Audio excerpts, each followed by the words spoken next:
ഒന്നിങ്ങോട്ട് തിരിഞ്ഞു. ഇനിയേ ആ കൈ ഒന്ന് പൊക്ക്.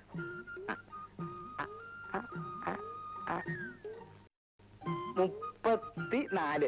എതാ 34. കൈ പൊക്കേണ്ടിരുന്നോട്ടെ, അതൊരു കുഴപ്പമില്ല. കൈ പൊക്കിച്ച കൊല്ലാനൊന്നല്ലല്ലോ.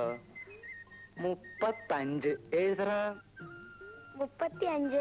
തിരിഞ്ഞ ഞാൻ ഇവിടെ ഉണ്ട്. ഞാൻ ഒരു സ്ഥലത്തേക്ക് മുകളിൽ നിന്റെ അളവൊക്കെ എടുത്ത് നിന്നെ ഞാൻ ഇന്ന് ഹസ്ബൻഡ് ഇപ്പൊ ഇവിടെ ഉണ്ട്. അപ്പൊ 2 കൊല്ലം കഴിഞ്ഞിട്ടില്ലേ വരുള്ളൂ എന്ന് പറഞ്ഞത്? അവിടുന്ന് പിരിച്ചു വിട്ടു. 10. എഴുതാ 10. 18. എഴുതാ തെണ്ടി. പോക്കാ പോക്കാ പോ. എന്തൊക്കെ ആശാന്?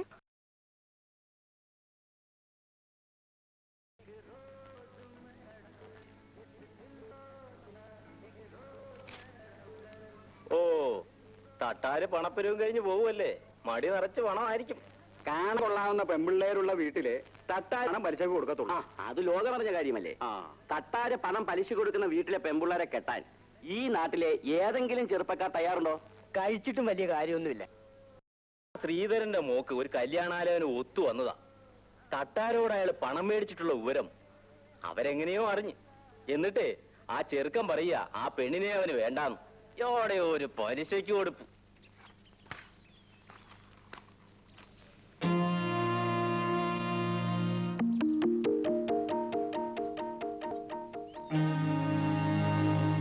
ശ്രീധരൻ ഇവിടെ ഇല്ലേ? എന്തായാലും മനുഷ്യരെ കാണാതെ ഓടി അകത്ത് കയറിയത്. അച്ഛൻ ഇവിടെ ഇല്ല. തിരിച്ചു തരണമെന്ന് വിചാരിച്ചോ അപ്പം പലിശയ്ക്ക് പോയത്? അതാ നിന്റെ ആങ്ങൾക്ക് ജോലി കിട്ടിയോ? അച്ചുത്തട്ടായുടെ കൈ കൊണ്ട് ആർക്ക് പണം കൊടുത്താലും മോശം വരില്ല. നീ അച്ഛനോട് പറഞ്ഞാര് പണം തരാമെന്ന് പറഞ്ഞ തീയതിയൊക്കെ കഴിഞ്ഞെന്ന്. അച്ഛൻ ഒരിടത്തുനിന്ന് പണം ചോദിച്ചിട്ടുണ്ട്. ഇത് കിട്ടിയാൽ ഉടനെ അച്ഛത്തട്ടാരെ പണം കൊണ്ട് തരാം. പണം കിട്ടിയാലല്ലേ? നീ പറഞ്ഞുകൊണ്ട് ഞാൻ കുറച്ചു ദിവസം കൂടെ ക്ഷമിക്കാം. നീ എന്തായാലും മറയത്ത് തന്നെ നിൽക്കുന്നേ? ഇങ്ങോട്ട് ഇറങ്ങി വാ, ഞാനൊന്ന് കാണട്ടെ. ഒന്നിറങ്ങി വാടി പെണ്ണേ. നീ അങ്ങ് വളർന്നു പോയല്ലോടി പെണ്ണേ. പെണ്ണുങ്ങളായ ഇങ്ങനെ വേണം. നിനക്ക് സ്വന്തം ആവശ്യം വല്ല പണമോ പൊന്നോ പൊടിയോ വല്ലതും വേണം, വീട്ടിലേക്ക് വന്നാ മതി കേട്ടോ. ആരാ മോളെ? ഓ, കല്യാണത്തുള്ള സുഖമില്ലാതെ കിടക്കുകയാണല്ലേ? വിളിക്കണ്ട, ഞാൻ പോവാ. ഞാൻ പറഞ്ഞു നീ മറക്കണ്ട കേട്ടോ.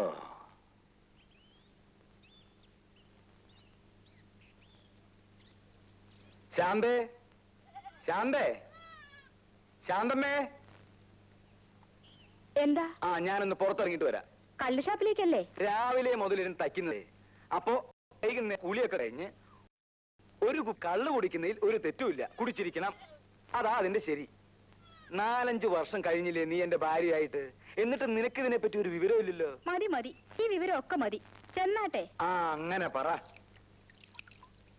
അമ്മൂട്ടിയെ വരട്ടെ.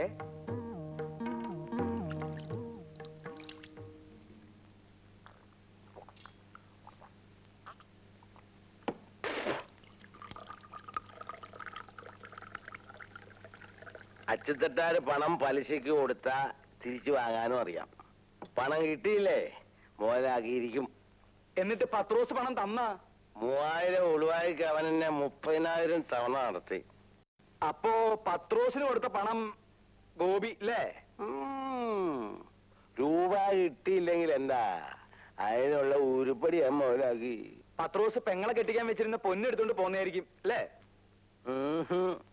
പിന്നെ എങ്ങനെ മുതലാക്കി? എടാ, ഈ ലോകത്ത് ഏറ്റവും വില കൂടിയ 2 സാധനങ്ങളേ ഉള്ളൂ. ഏതൊക്കെയാന്നറിയാവോ? എന്താ? പൊന്നും പെണ്ണും. പൊന്നെന്ന് പറഞ്ഞാ പണം. പണം എന്നെ പോയി. പിന്നെ പെണ്ണ്, അത് ഞാൻ മുതലാക്കി. എങ്ങനെ?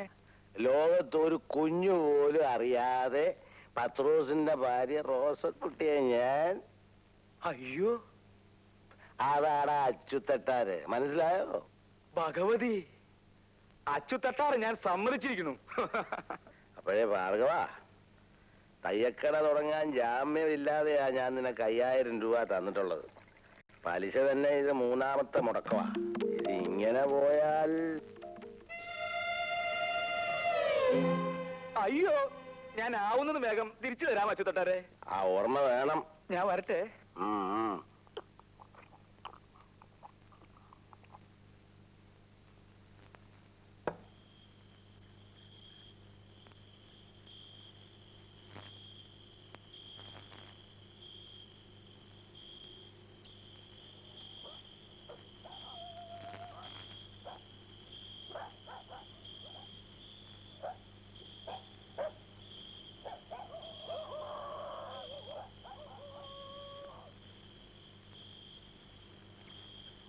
നേരം അങ്ങോട്ട് കണ്ടിടത്തൊക്കെ തെണ്ടി കിടന്നിട്ട് പണിയെടുക്കുന്ന സമയത്ത് ഉറങ്ങുന്നോ?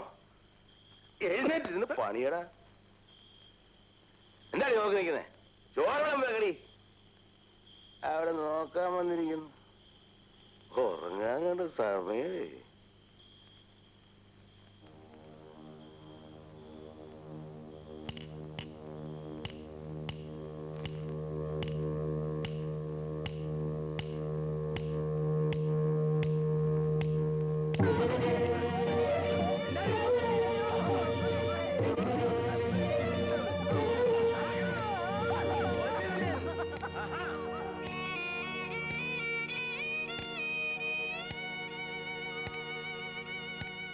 ഇവിടെ വച്ചേക്ക്.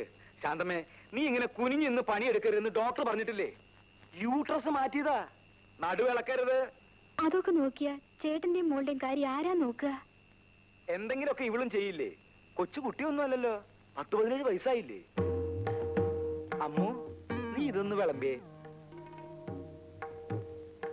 അമ്മു, നീ ഇങ്ങട് വാ. വാ, ഇതൊക്കെ ഒന്ന് വിളമ്പിയേ.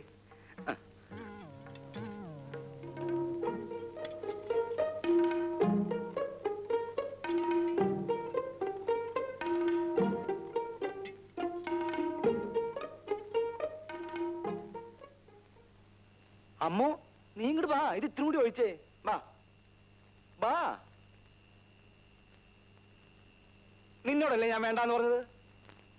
എനിക്കിപ്പോ ഒരു അസുഖവും ഇല്ല ചേട്ടാ. എന്നൊക്കെ ഇപ്പൊ പറയും. നടു അനങ്ങിയാലുണ്ടല്ലോ വേദന കൂടും. പറഞ്ഞില്ലാന്ന് വേണ്ട, ഒന്ന് പറഞ്ഞു കൊടുക്ക എന്റെ അമ്മൂട്ടിയെ.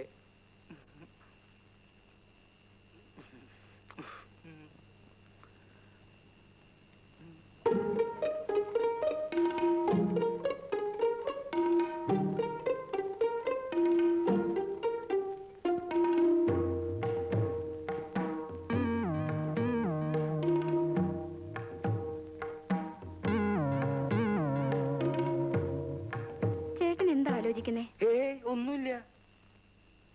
എനിക്കറിയാം, ഇനി എനിക്ക് പ്രസവിക്കാനാവൂലല്ലോ എന്ന് ഓർത്തിട്ടല്ലേ. ഭാർഗവേട്ടന് ആൺകുട്ടിയോടാണ് ഇഷ്ടം. പക്ഷെ ഇനിയിപ്പൊ അതൊന്നും പറഞ്ഞിട്ട് കാര്യമില്ലല്ലോ. യൂട്രസ് എടുത്ത് പുല്ല് പോലെ കളഞ്ഞില്ലേ ഡോക്ടർ? അതിന്റെ വില എന്താന്ന് ഡോക്ടർക്ക് അറിയോ? അമ്മൂന് 1-2 ആലോചനയായിട്ട് ആ ബ്രോക്കർ നാരായണേട്ടൻ വന്നിരുന്നു. നാരായണ ചേട്ടനും നാരായണ ചേച്ചി വന്നിട്ട് എന്താ കാര്യം? കയ്യില് തുട്ടുണ്ടാ? കട തുടങ്ങാനേ 5000 രൂപയാ അച്ചുതട്ടാരോട് വാങ്ങിയിട്ടുള്ളത്. അതിന്റെ പലിശ പോലും 3 മുടക്ക. അയാള് പണം കിട്ടാത്തടന്ന് പണം മുതലാക്കണ കാര്യം കേട്ടിട്ടേ എനിക്ക് പേടിയാവണു ഈശ്വര. അവളുടെ കാര്യം നോക്കാൻ നമ്മളല്ലാതെ പിന്നെ ആരാ ഉള്ളത്? അവൾക്ക് ഞാനില്ലേ? അവളുടെ കാര്യം ഞാൻ ആലോചിക്കാകില്ല. വരട്ടെ.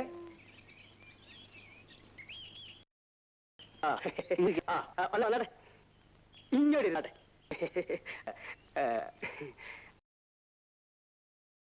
അച്ചുതട്ടാൻ എവിടെ പോയി? അച്ഛൻ കുളിക്കുക. ഇത് ചെറുക്ക നല്ല സെറ്റപ്പാ. ഞാനിപ്പ ചേച്ചി അവര് വന്നിട്ടുണ്ട്. ചേച്ചി കുറച്ച് കാപ്പിയിട്. പിന്നെ ചെറുക്കനെ കാണാൻ നല്ല ഭംഗിയാ. എന്റെ ഭഗവതി, ഇതെങ്കിലും ഒന്ന് നടന്നാ മതിയായിരുന്നു. പെണ്ണിന്റെ ഇളയതാ. എന്ത് ചെയ്യുന്നു? പിന്നെ ഞാനിവിടെ തട്ടാരുടെ കൂടെ നിന്ന് പണിയാ. അതെ, പിന്നെ ഇവർക്ക് അടുത്ത വണ്ടിക്ക് ടൗണിലേക്ക് പോകാനുള്ള സെറ്റപ്പിലാ. കുറെ ദൂരം പോകാനുള്ളതല്ലേ. അച്ഛനെ വിളിക്ക്. അച്ഛൻ ഇപ്പൊ വരും.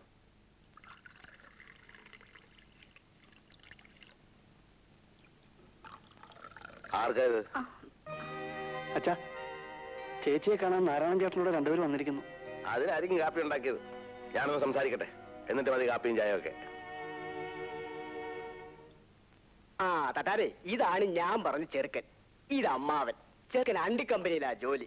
900 രൂപ ശമ്പളമുണ്ട്. 25,000 രൂപയും 10 പവന്റെ ആഭരണവും കൊടുക്കണം. ബാക്കി കാര്യങ്ങളൊക്കെ ഞാൻ പറഞ്ഞ് സെറ്റപ്പ് ചെയ്തിട്ടുണ്ട്.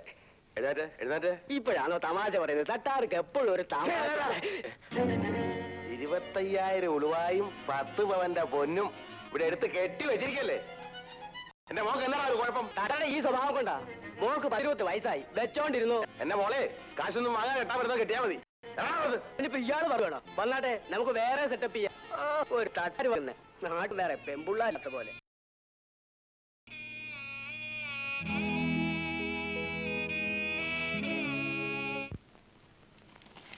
അയ്യോ അവൾക്ക് ആശയല്ലല്ലോ. ആശ വരട്ടെ. നിന്റെ ആശാ മരുന്ന് നിൽക്കാൻ എനിക്ക് നേരമില്ല. ഞാൻ വേറെ കടയിൽ കൊടുത്തോളാം. എന്റെ പൊന്നു ചേച്ചിയല്ലേ, പിണങ്ങി പോവല്ലേ. ചേച്ചി ഇവിടുത്തെ സ്ഥിരം കസ്റ്റമർ അല്ലേ. നിനക്ക് അളവെടുക്കാൻ അറിയോ? അറിയാമോന്നോ? ചേച്ചിക്ക് ഇഷ്ടമാണെങ്കിൽ ഞാൻ എടുക്കാം.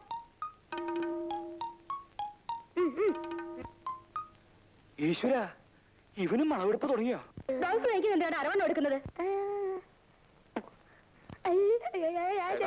നിന്നെ ഞാൻ ഇന്ന് കൊല്ലണം. ഇല്ലാത്തോണ്ടാണ് ആശാൻ. അത് ആശ അളവെടുക്കല്ലേ? ഞാൻ വരുന്നത് വരെ ക്ഷമിക്കാൻ രുക്മിണിക്ക് ഇത്ര ക്ഷമയില്ലാതെ പോയല്ലോ. വരൂ, നമുക്ക് വിശദമായിട്ട് അളവെടുക്കാം. വരൂ.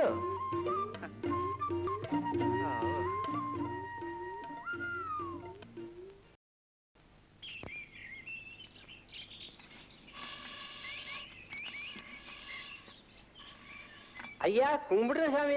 இது யாரு கருப்பையாவா? என்னம்மா சௌக்கியம் தானா? ஆமா சாமி. இது யாரு?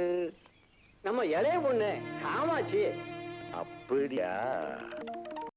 ഉനക്ക് ഇത്രയും വലിയൊരു മകളുണ്ട് അറിഞ്ഞില്ലല്ലോ കറിയാ. നീ വന്നില്ലല്ലോന്ന് ഞാൻ നനച്ചിരിക്കായിരുന്നു. വേറെ 3-4 പാർട്ടി ഇങ്ങ വന്ന് ഞാൻ யாருக்கும் കൊടുത്തില്ലേ. ரொம்ப உபகாரம் சாமி. உனக்கு தெரியுமா, முட்டம் நிறைய பொண்ணு இருக்க. 2 வருஷத்துக்கு முன்னால நீ மட்டும் இங்க வந்து பொண்ணு எடுத்தது. அதுக்கப்புறம் யாருக்கும் கொடுக்கலையா? பணம் எத்தனை சாமி? விலை என்னா? நீ ஒரு 1000 ரூபாய் போடும். 1000 ரூபாயா? என்ன சாமி இது? இந்த மண்ணை முழுசா அரிச்சா கூட